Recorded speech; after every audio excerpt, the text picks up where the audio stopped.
TV 시청자 여러분, 저는 저번 주에 내 탓이요라는 제목을 가지고 말씀 은혜를 나누었습니다. 우리 살아가면서 여러 가지 어려운 환경들, 문제들이 많이 있을 수 있음에도 불구하고 그 문제가 그 사람이 문제다, 저 환경이 문제라고 말하는데 사실은 내 탓이라고 말씀드렸습니다. 나의 문제라는 것이죠. 오늘은 가문에 흐르는 저주의 의미 바로 알기에 대해서 말씀을 전하려고 합니다. 가문에 흐르는 저주의 의미 바로 알기. 많은 사역자들이 가게에 흐르는 저주를 끊어내야 된다고 말을 합니다. 내가 예수님을 진실하게 믿으면 이미 가문에 흐르는 저주가 끊어지는 것입니다. 선조가 우상을 섬김으로 저주를 받은 것 때문에 내가 무슨 일 해도 안 되는 것은 아닙니다. 그래서 그 문제를 풀기 위해서 회개 예물을 드리고 저주를 끊는 기도를 드려야 되는 것이 절대로 아닌 것입니다. 잘못된 생각이고 이론이라는 것입니다. 할아버지나 아버지가 선조들이 우상을 섬긴 것과 상관없이 누구든지 예수님을 믿으면 원점이 되는 것입니다. 중요한 것은 예수님을 진실하게 잘 믿느냐에 따라서 인생이 바뀌는 것입니다. 저도 예수를 믿어서 인생이 바뀌어지고 있는 중이고 또 바뀌어 주셨습니다. 많은 사역자들이 가게에 흐르는 저주를 끊어내야 된다고 말을 하고 있습니다. 그리고 가문의 저주를 끊는 방법에 대한 책들도 시중에 많이 나와 있습니다. 이런 주제의 강의를 듣거나 책들을 보게 되면 예수를 믿으면서 매우 가난하게 살고 불행하며 풀리지 않고 또한 하는 일마다 안 되며 여러 가지 문제들이 많이 있는 것은 가게에 흐르는 저주가 흐르기 때문이라고 말하고 있습니다.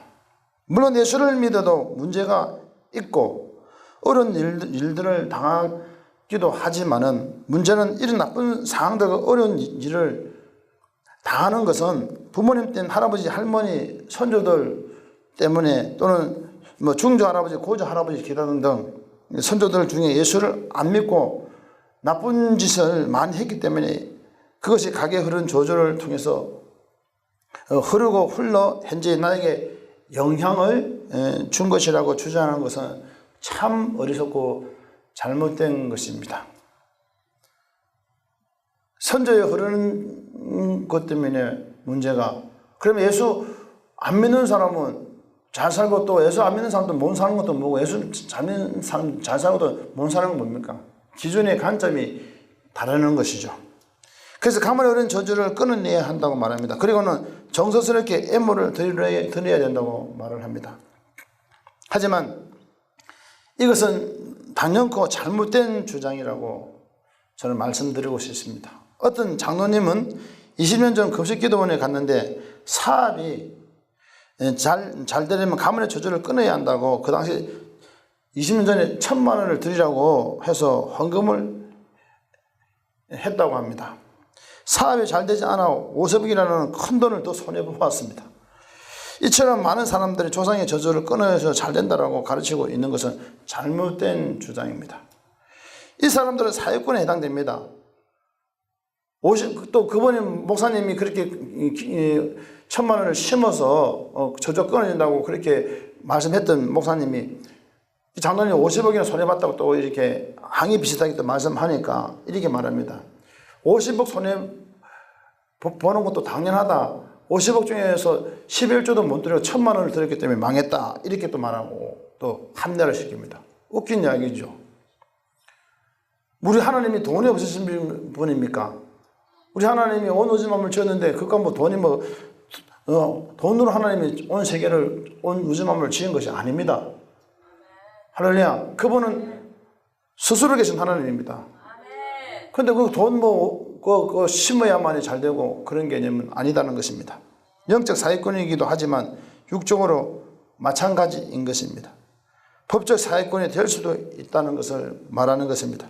여기서 사기라고 하면 근거가 없는 행동을 말하는 것입니다. 성경에는 예물을 들여서 저주를 끊으라고 말하는 구절이 있습니다.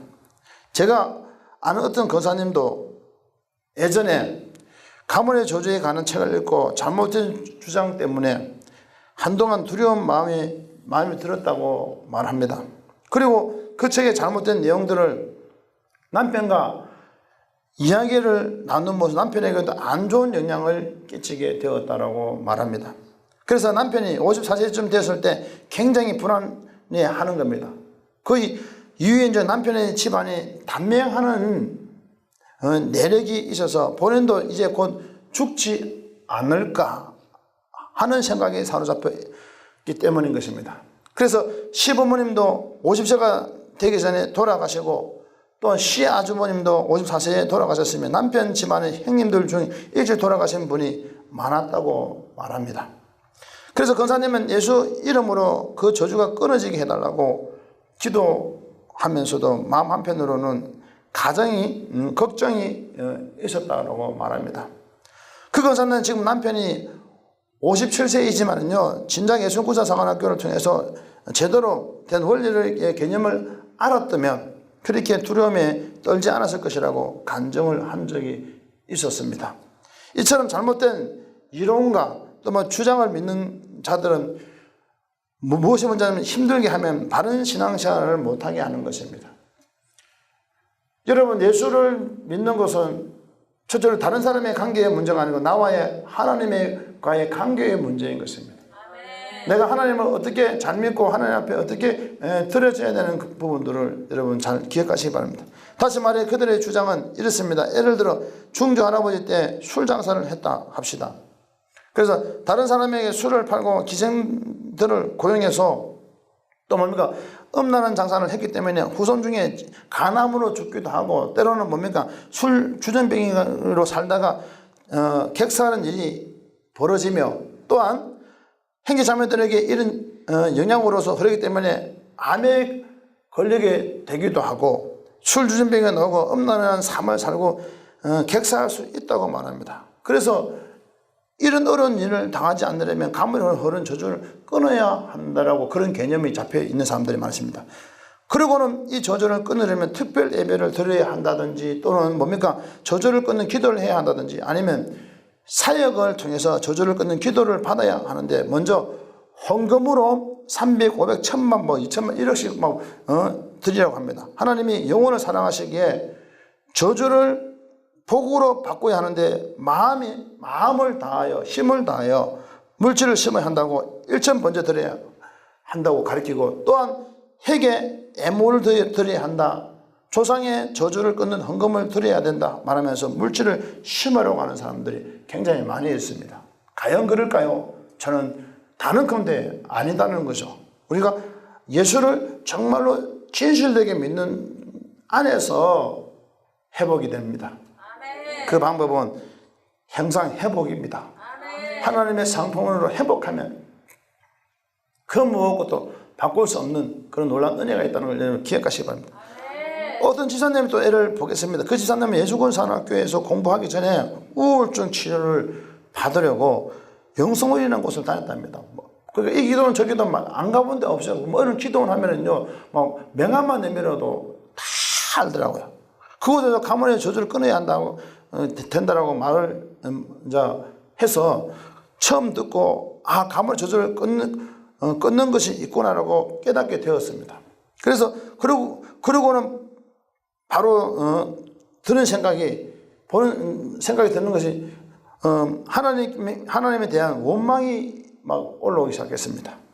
누구는 예수를 믿는 부모, 잘 믿는 부모 밑에 있었고 기도 많이 하는 부모 밑에서 태어나 평탄한 삶을 살고 있는데 어떤 사람들 특히 우상숭배한 사람들이 하다못해 할아버지 할머니 무당굿을 한 사람은 되는 것도 안 된다고 본인이 첫 때에 예수 믿는데 어떻게 저주를 끊어야 한단 말이냐 이렇게 원망을 표했습니다. 간단히 말하면 몇 대째 예수를 잘 믿는 집안에는 부모가 예수를 잘 믿으니까 이렇게 그냥 가만히 있어도 된다라고 그게 이제 그 영성 원장님이 목사님 그렇게 가르쳐 줬다는 거야. 그러니까 본인은 당내에서 예수를 믿으니까 다른 사람보다 더 열심히 물주도 심고 또 새벽 기도도 하고 기도를 더 많이 하고 이래야 끊어진다는 겁니다. 그렇게 말했다는 거예요. 과연 그럴까요?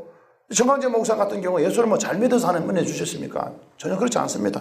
하나님의 은혜로서 되는 겁니다. 먼저 은혜로서 되게 하시고 또 내가 되어질 수 있도록 섬기고 헌신하고 봉사할 때 하나님이 복에 거론되게 하심을 믿습니다. 본인이 첫대 예수를 믿었으니까 당대 예수를 믿으니까 얼마나 힘들겠나 끊으려고 한번 걱정했습니다. 그 영성회에서는 저주 끊는 기도문을 코딩까지 해서 나누어 주었는데 십계명에 따라서 여러 가지를 죄를 지어서 적어 놓은 것은 이상 그 다음은 25가지 우상 숭배 죄 기타 등 엄청나게 많았습니다. 무슨 죄 무슨 죄 다 끊어내. 그 여러분 우리나라 법에도 연좌전에 묶이지 않습니다. 우때가 조상들이 예를 들어 뭡니까 친일파 하더라도 우리가 공무원하고 무슨 사회 생활하는데 지장을 받지 않습니다. 연좌제 다 풀렸습니다. 세상 법에도 그런데 하나님의 법에는 더더욱 그렇지 않는 것입니다. 쉽게 말하면 하나님의 법에는 한 분 부모는 부모, 할매는 할매, 할아버지는 할아버지, 나는 납니다. 그 내가 예수를 잘 믿는 것 따라서 바뀌는 것이지 당대에서 예수를 잘 믿으면요 풀리게 돼 있고 마찬가지로요 할아버지 할머니가 예수 잘 믿어도 내가 예수를 안 믿으면요 복은커녕요 훈련받게 돼 있는 것입니다. 예를 들어 전부 무당집 다니는 거 다 끊어내는 것 갖다가 거기 기도문을 적어갖고 그거 매일 그거 외우듯이 읽고 기도해야 된다는 끊어진다는 거예요. 그래서 전부 예를 들어 무당집 다니는 것 등 구체적으로 써놓은 것들 있잖아요. 매일 아침 저녁으로 읽으면 회개기도를 해야 한다는 것이었습니다. 자신의 죄뿐만 아니라 조상의 지은 죄까지 회개하는 기도를 해야 한다는 것입니다. 여러분 생각해 보세요. 그리고 그곳은 아버지가 불사역을 하고 아들이 또 뭡니까? 실학생이면서 예언사역을 했습니다. 그 집사에 대해 예언하기를 친정적으로 남자들이 별 없는 저주가 고르고 딸들도 마찬가지라고 했습니다. 참 어이가 없고 참 정말로 안 듣는 이만 못한 말이었습니다. 그래서 그 집사님이 그렇게 다니면서 정말 바르지 못한 사역자들을 보기도 했다는 것입니다. 또 다른 기도원 사람들이 와서 그 영성원에서 은혜 받으러 온 사람들을 다른 곳으로 끌고 가문의 저주를 또 끊어내야 한다고 또 물질을 심어야 된다고 하고 아무것도 모르는 성도들에게 헌금을 하라고 하고 돈이 없다고 하면서 카드를 긁어서 헌금을 하고 기도를 받으라고 권유하기까지 합니다. 과연 이렇게 한다고 저주가 끊어지고 복이 임하시겠습니까? 복은커녕 더 어려워진 환경에 처하게 될 것입니다. 이것을 잘못된 이론이라고 저는 단언컨대 말씀드리고 싶습니다. 이렇게 해서 저주가 끊어지는 것이 절대 아니라는 것이죠. 우리가 살아가다 보면 별리한 일들을 보게 됩니다. 때론 말로 상처받고 또 은행 심사에 상처받고 행동에 상처받고 환경 때문에 상처받고 또 그러면 그 사람 그 모습에 그 외모에도 여러 가지 상처를 받을 수가 있습니다. 여러분 10분 전에도 보십시오. 5분 전에도 사람들하고 대화하다 보면 말다툼하다 보면 상처 주고받을 수 있습니다. 말로 상처받을 수 있습니다. 1시간 전에도 다투 싸울 수도 있습니다. 사람이 살다 보면 비일비재한 일들이 일어날 수 있는 것입니다. 그러면 마음이 풀어지지 않는 상태에서 화가 나고 분하고 억울하고 생각만 해도 시식거리고 콧구멍 벌렁벌렁거리고 막 핫딱지나 죽겠는데 1년, 10년, 20년 된 것도 여러분들 그거 안 풀어지면요 꾹꾹거리면서 밤에 잘 때도 부득 일어나갖고 막 사기를 막 50억 당했다면 100억 당했다면 얼마나 화가 나겠습니까? 그 사람 때문에 나의 문제가 생겼다면 자신도 아닌 부모님의 악행 때문에 가문에 오는 저주가 흐르고 또 그 저주를 자녀가 끊어야 한다면 억울하지 않겠습니까? 5분 전의 사건도 억울해가지고 10분 전 사건도 상처받아갖고 그거 풀어내기도 힘든데 그런데 심지어 조상 대대로 선조들의 어떤 죄를 지은 것도 모르고 얼굴도 보지 모르는 그 선조들 때문에 내가 그 문제를 당한다면 억울해서 어떻게 살아요? 잘못된 이론이지 않습니까? 여러분 심지어 부모님보다 앞서 계신 할아버지 할머니 또 중조 할아버지 고조 할아버지 뭡니까 나아가서 전혀 얼굴도 이름도 모르는 그분 그렇잖아요. 그냥 그분이잖아요. 오래 가면 그냥 그분이에요. 그죠? 몇 대째 조상들의 잘못으로 인한 것을 후손이 벌 받는다고 생각해 보세요. 책임지고, 그것도 책임을 통감하고, 그러면 사명자도 아니고, 예? 그래서 저주를 받아야 한다면 얼마나 억울하겠어요. 나의 잘못으로 인하여 받는 징벌도 힘들고 감당하기 어려운데, 선조들이 범죄까지 내가 짊어지고 살아가야 하는 저주받은 인생이라고 말합니다. 그래서 내가 저주받았다. 왜 선조들이 잘 좀 살지? 왜 그렇게 살았냐? 그 딸이 살아갖고 내가 이렇게 살아야 되냐? 여러분, 우리가 만약 선조들의 지연죄 때문에 그 저주를 끊어내야 된다면요, 대한민국 사람 분명히 말씀드리지만요, 한 사람도 복받아서 아무도 없습니다. 우리 기독교 들어오기 전에는요, 유교고 불교고 뭐 다 그런 거 아닙니까? 우상 섬기고 뭡니까? 다 우리 선조들 그럼 다 복받은 사람 누구냐? 복받는 사람 지금 뭐예요? 복의 개념 잘못됐다는 거죠. 세상 사람들이 먹고 잘 되고 잘 살고 이거 복의 개념을 봅니다. 저는 복의 개념 그렇게 보지 않습니다. 하나님의 형상 회복입니다. 하나님의 성품을 닮게만 하면 그분이 알아서 그분이 필요하시면은 사람을 붙이실 것이고 환경을 열어주실 것이고 그분이 알아서 해주시는데 왜 내가 그렇게 꼽혀갖고 끊어내야 된다고 그렇게 해야 되는지 안타까운 심정인 것입니다. 그래서 하는 일마다 안 된다는 것입니다. 선조들 때문에, 다른 말로 말하면 조금 전에 상처받은 것 때문에 힘들어 죽겠는데 그것도 힘들어 죽겠어요. 1년 전 6개월 전에 마찬가지고요. 얼굴 때리는데 모르는 선조들 때문에 내가 안 된다고 하면 얼마나 좀, 선조들 때문에 내가 망했다고 하면 억울하지 않습니까? 억울한 개념이라는 것이죠. 그게 상처로 남아서 조상을 원망하고 살아가고 있다는 것입니다. 그래서 저주를 끊어내려고 물질을 막 심습니다. 달러비가 다 내갖고. 예수를 믿지 않는, 그래서 일반인들은 무당을 찾아가서 푸닥거리를 하고 물러거라 하면서요, 테마의식을 하기도 하지만은, 목회자나 은사 사역자들 중에서도 개념이 잘못 잡혀갖고 똑같은 방법으로 행하는 자들이 많이 있다는 것은 참으로 문제가 아닐 수가 없습니다. 테마 하는 거하고 뭐가 다르냐 말입니다. 테마 의식하는 거 뭐가 다르냐 이거죠.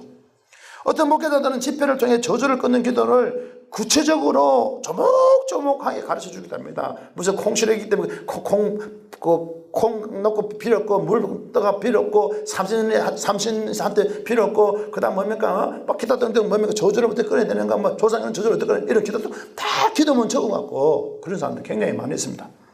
예를 들어 여기에 여자 문제 있는 사람이 있다라고 선포하면서 또 그 문제는 조상 때부터 홀로 내려오는 저주이기 때문에 끊어야 한다고 말하는 사람도 있습니다. 3대째 저주서부터 3대째부터 최대한 3대째부터 저주를 끊어야 된다면서 하고 중자 할아버지 아버지 자신 3대 저주를 끊는 기도를 자세히 알려주는 사람도 있습니다. 그리고 기도를 해서 끊어내야 한다고 단호히 말하는 사람이 있습니다. 저는 구티비 시청자 여러분, 적어도 구티비 시청자 여러분 속지 마시기 바랍니다. 끊어서 잘 될 것 같으면 끊어야 되지만요. 그래도 내 말이 신비성이 없으면요. 한번 해봐. 해보면 얼마나 힘든지. 그러나 우리는 예수 믿는 것은 자유하게 하셨습니다. 진리를 알지 진리가 너희를 자유케 하냐. 요한복음 8장 32절에 그렇게 말씀했습니다.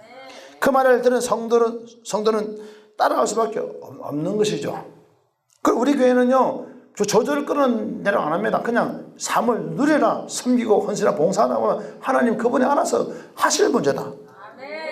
주의 종을 통해서 선포된 말이니 믿고 따르는 것입니다. 이렇게 목회자가 잘못된 신앙관을 가지고 있으면 어떻게 되겠습니까? 성도들이 잘못된 길을 갈 수밖에 없는 것이죠. 소경이 소경을 인도할 수 없는 겁니다. 마태복음 15장 14절의 말씀처럼 명인이 명예를 인도하게 되면 둘 다 구렁텅이에 빠지게 돼서 죽게 되는 것입니다.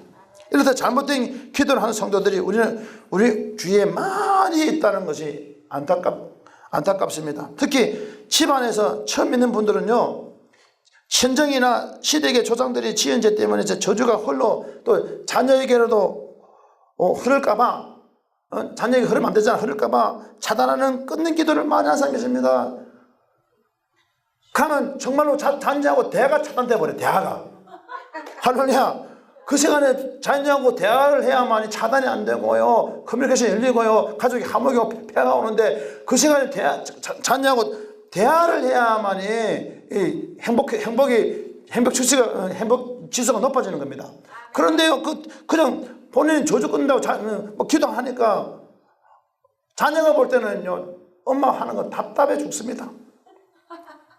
핍박이 있으면 있을수록 더 열심히 감을 조절 끊어냅니다. 남편이 그러면 아니다 그래도 더 남편이 잘못된 줄 알고 더 끊는 기도를 합니다. 그러니까 대화가 차단돼 버리는 거예요. 대화가 자식에게는 흐르지 않게 하리라는 일사각오로 남편이 막 그렇게 말하는 방해하는 것이 저 자식이 마귀새끼 역사하는 거다, 절대로 아니다면 방해, 참 안타깝다 하면서 본인이 막 덕일도 하면서 일사각오로 지금 틀림없이 남편이 제 방해하는 것은 틀림없이 마귀 역사하면서 남편 말 무시하고 어떻게 하면 내 자녀를 내가 지켜야 된다고 엄마의 심정으로 막 다 일사각오로 기도를 하는데 나중에는 남편 또 쳐다보지 않습니다.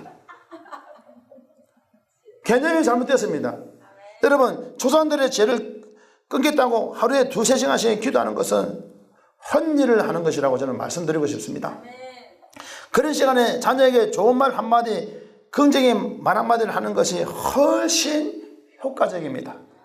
공부를 참 열심히 하는구나, 얘야 공부 열심히 안 해도 돼, 괜찮아, 나는 너 자체가 소중해. 그럼 얘가 미안해서라도 전문대로 들어갑니다. 좋은 대학 들어가라면 부담을 해갖고요, 부담을 가져갖고 뻗나가게 됩니다. 너는 하나님께서 함께 하시니 참 잘 될 거야. 너는 하나님께 은혜 주셔서 지혜롭게 마음이 참 예쁘지 않니? 공부 못해도 괜찮아. 뭐 너 마음이 예뻐. 엄마는, 아빠는 너 자체가 있는 자체가 너무 행복해. 이렇게 칭찬 한마디 하는 것이 더 중요하다는 것을 기억하시기 바랍니다. 또 어떤 사람은 자신의 가정을 예수를 믿음에도 불구하고 집안 어른 중에 신내림을 받아서 무당을 한 사람이 있다고, 혹시 가족 중에 누가 신내림 받지 않을까 하는 마음이 늘 두려워하고 있는 거예요. 그래서 성령 치유 프로그램에 참여하고 다닐 땐 다 갑니다. 가문의 저주를 끊는 기도들을 받아 열심히 기도를 합니다. 또 자신뿐만 아니라 형제, 자녀, 조카들까지 저주를 끊는 기도를 하면서 한나절을 보냅니다. 왜냐하니까 그 조상들이 무당으로 살았으니까 또 혹시 박수무당이 또 나올지 모르니까요. 그 자녀뿐 아니고 옆에 친척들까지 다 기도해주면 본인 생각에는 내가 다 기도해서 울타리를 쳐주고 있다고 생각합니다. 잘못된 생각입니다. 그건 나는 헛일하는 겁니다. 차라리 그거 하지 말고 그냥 발 닦고 주무시는 게 더 나아요. 이렇게 매우 힘들게 생활하는 것이 올바른 신앙생활을 하는 겁니까? 아닙니다. 우리는 예수 안에, 진리 안에서 자유해야 됩니다. 진리를 할 때 진리가 너를 자유케 하다 그랬습니다. 예수를 진실하게 믿는 믿음이 중요하다는 것을 여러분 기억하시기 바랍니다. 하나님은 안 계신 곳이 없습니다. 다 계십니다. 그 예수를 우리가 얼만큼 진실되게 믿나에 따라서 삶이 바뀌는 것이지, 내가 예수를 진실되게 믿지 않음에도 불구하고 진실되게 믿는 것처럼 열심히 기도한다고 되는 것이 아니다는 것입니다. 또 어떤 목회자나 의사, 사역자들 중에는 제일 개업 예배를 들어야만 해도 잘 된다고 하는 사람이 있습니다. 무슨 성도가 무슨 개업을 합니다. 가면은 저주를 끊어내고 가서 기도해 주는 건 괜찮습니다. 예배 드리는 건 괜찮은데 처음에 방해하는 악한 영들을 몰아내야 한다면서 벽에다가요 예수의 피 한 뿌립니다. 벽에 십자가를 긋고요, 예수의 제사장이 우슬초에서 희생의 피를 묻혀 뿌리듯이 예수의 피를 벽에 열심히 뿌립니다. 예수의 피. 여러분, 예수의 피 사업장 벽에 붙은 귀신아 물러가라 하면서 뿌린 사람이 있습니다. 하면서 사방 벽을 향해서 소리치면서 감을 더 질러가면서 예수의 피 뿌리는 사람이 굉장히 많이 있습니다. 참으로 무지한 행동이 아닐 수 없는 것입니다. 예수님의 보혈의 피는요, 우리를 살리신 아주 존귀한 피인 줄 믿습니다. 너무 귀한 것입니다. 아니, 내한테 뿌리기도 참 아까운데 왜 벽에다가 뿌려? 예? 우리가 회복되는데 그 은혜 감사한데 뿌려야 되지 왜 벽에 허상에다 뿌리냔 말입니다. 그런데 아무렇지도 않게 예수님의 피를 운운하게 더 많이 뿌려놔야만이 역사가 나타나는 줄 알고 안타까운 일이 아닐 수 없습니다. 그래서 은은하게 막 그 사업장 구석구석에다가 기계 막 하면 기계에다 뿌리기도 다 뿌린다. 그 귀한 피를 왜 거기 뿌립니까? 쉽게 말하면 나에게 다시 쉽게 말하면 나에게 5명의 자녀가 있다 칩시다. 5명의 자녀가 있는데요, 5천억의 재산을 갖다가 있다 칩시다. 그러면 5천억의 재산이 있는데 이 5천억의 재산을 갖다가요 지나가는 거름뱅이한테 물려주겠습니까? 그래서 아무도 없습니다. 자기 자녀에게 물려주는 겁니다. 5천억의 재산을 갖다가 어떻게 물려줄 거 아닙니까? 세상에 돈 5천억도 크다고 생각하는데 하물며 예수님의 보혈의 피는 우리 생명과 바꾸는 그 보혈의 피를 갖다가 왜 그 기계 같은데 그 벽에다 뿌리면서 예수의 피 저주가 끊어지다 뿌립니까? 잘못된 것이죠. 예수의 피는 나한테 뿌려야죠. 그 은혜 감사하며 살아가는 그 삶이 하나님 기뻐하는 삶이 말고, 특히 이번 주에는 추석 주간이기 때문에 예수의 피 많이 뿌리고 막 그런 게 있었거든요. 제발 좀 못하게 뿌리지 마시고, 할렐루야, 내한테 많이 뿌려서 하나님 앞에 행사회복되어서 한 주간 영광 돌리시기를 예수 이름으로 축원하겠습니다. 내가 예수님을 진실하게 믿으면 가문의 저주가 끊어지는 것이지 선조가 우상을 섬김으로 저주를 받은 것 때문에 핵에 애물을 드리고 저주를 끊는 기도를 드려야 되는 것은 아닙니다.